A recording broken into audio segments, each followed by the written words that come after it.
السلام عليكم ورحمة الله وبركاته. أهلا بكم في فيديو جديد على صفحتي على فيسبوك. طيب لو أنت متابعني هتعمل لايك وشير، مهم جدا يا جماعة. الشير بيعلي المشاهدات وبيخلي الفيديو يوصل لناس كتير. فلو سمحت، إذا كنت بتتابعني ومهتم بأخبار الكرة المصرية ومهتم بأخبار النادي الأهلي، تابعني واعمل شير عشان الفيديو يوصل لناس كتير. طيب مبدئيا النهارده ان شاء الله كان تاني يوم في منافسات الدوري الممتاز، وكان في ثلاث مواجهات. مواجهة ما بين فاركو والاتحاد السكندري، ودي انتهت بفوز الاتحاد السكندري 1-0. وتعادل في نفس التوقيت الساعة 5 كان بتقام مباراة بيراميدز مع بتروجيت الصاعد حديثا إلى الدوري الممتاز بعد غياب لمدة 5 سنوات. الحقيقة المباراة دي كانت فيها أخطاء تحكيمية فجة يعني بصراحة، لأنه المباراة انتهت بالتعادل ما بين الفرقتين، ولكن كان الأفضلية في أرضية الملعب لبتروجيت، وكان متفوق جدا جدا. النتيجة انتهت 1-1، ولكن كان في هدفين ألغوا لصالح بتروجيت، في منهم واحد على الأقل اللي في الشوط الثاني بنسبة كبيرة في شك إن هو هدف صحيح يعني. فالحقيقة الأهداف يعني الحاجات دي بتأثر على نتائج المباريات، وحرام لما فرقة زي كده لسه طالعة الدوري الممتاز، واحنا عارفين ان نظام المسابقة السنة دي اتغير، والمفروض انه يبقى في عدالة تحكيمية، لأن الحاجات دي هتأثر على مشوار الفرق الصغيرة في الدوري. لأنه انتوا عارفين ان دلوقتي خلاص هيبقى من الأول للتاسع ضمن البقاء، وبعد كده هيبقى من المركز العاشر لغاية 18 هيلعبوا على الهبوط. فانت كده ممكن تظلم فرقه، الفرق بونت هيفرق معاهم والله. فهو دلوقتي طلع كان ممكن يكسب الماتش ده. كذلك برضو في مباراة الزمالك والبنك الأهلي اللي كانت بتقام في الساعة الثامنة مساء، برضو كان نفس الوضع.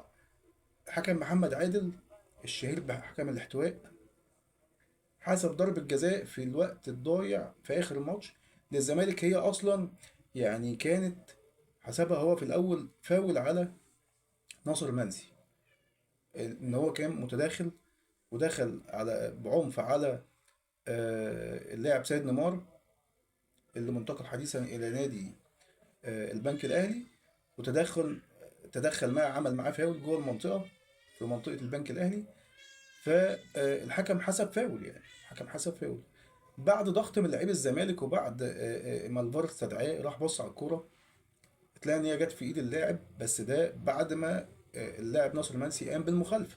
فالطبيعي انت زي ما انت حسبت الفاول خلاص، انت في فاول، ونتيجه الفاول ده هو زقه، فهو لمس الكرة غصب عنه، فالمفروض ان انت تحسب الفاول ما تحسبش ضربة جزاء. يعني ما فيش ضربة جزاء لنادي الزمالك، اديتهم ضربة جزاء في اخر الوقت كسبتهم الماتش 3-2. ده برضه ظلم للبنك الاهلي. نتيجة مثلا كان هيطلع متعادل، دلوقتي نادي كان هيطلع متعادل مع الزمالك.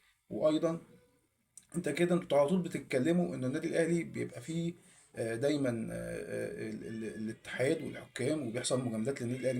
ما فيش اي حاجه من الحاجات دي، ادينا شفنا النهارده بعينينا. وفي اول جوله ده انتوا بادئين بدري قوي، يعني الكلام ده احنا كنا بنيجي في اللحظات الحاسمه في الاخر بنتلاقي في حاجات زي كده. فده كان عادي، مفيش مشكله فيه.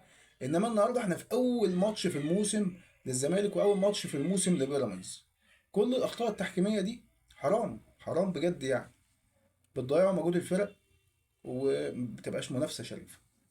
طيب بكره ان شاء الله في الاسماعيلي الاسماعيلي وغزل المحله الساعه 5، والاهلي هيلعب مع سيراميكا كليوباترا الساعه 8. ده آه، هيبقى الساعه 8، وده اول ماتش للنادي الاهلي في الدوري السنه دي.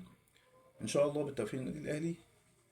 اشوفكم في فيديو جديد ان شاء الله.